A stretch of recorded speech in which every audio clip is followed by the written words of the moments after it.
So, what's up mga kawakodoks? Dito naman tayo sa mga flashlights natin.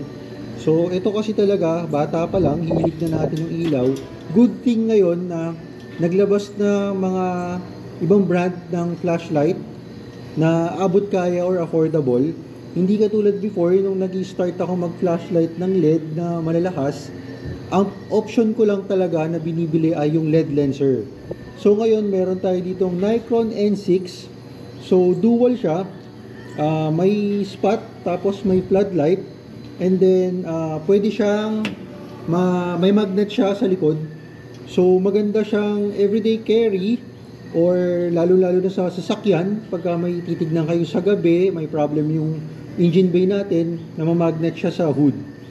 So ito may 4 function siya: turbo, medium, low, tapos yung parang moonlight niya, then standard strobe tsaka SOS. So 154 meters ang beam distance niya sa pinakamalakas. So start natin sa turbo. So ayan, kitang-kita natin yun, no. So ayan.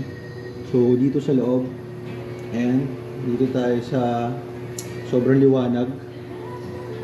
Ayan sa labas. So yung medium niya, ito, low niya, ito. Then ito yung pinaka moon mode niya. Sakto lang. Ano pa naman, siguro pag may mga hinahanap lang kayo na malapit, yan, pwede siya. And then pag nilong press natin siya, bubukas yung flood niya. So yan, yung flood niya hindi na ganung kaliwanag. Ano lang siya, talagang paano lang, ganun din pag may hinahanap, or parang work mode niya pag nakakabit siya sa magnet. Then ito, may dalawang mode siya. Pag press pa natin ang isa, ito yung low niya. Ayan. Yan, yung low niya. So, ito yung pinakamalakas, tapos low.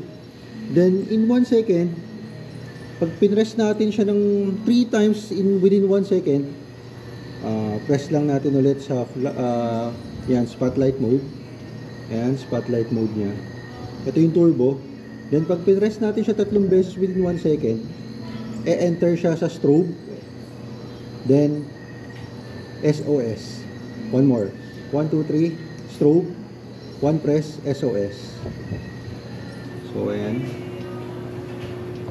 So cut lang natin. Pakita natin yung magnet niya. Wait lang, mga waka-waka do. So ayan. So, napakagandang dalhin pag may sasakyan, di ba? Pwede siyang work light. Ayan. So, yun lang mga kawakodoks, ang isa sa flashlight natin, ang Nikon N6. So, ito, budget friendly lang to. Kalimutan ko lang kung magkano natin siya na-purchase, pero very affordable. So, yun mga kawakodoks.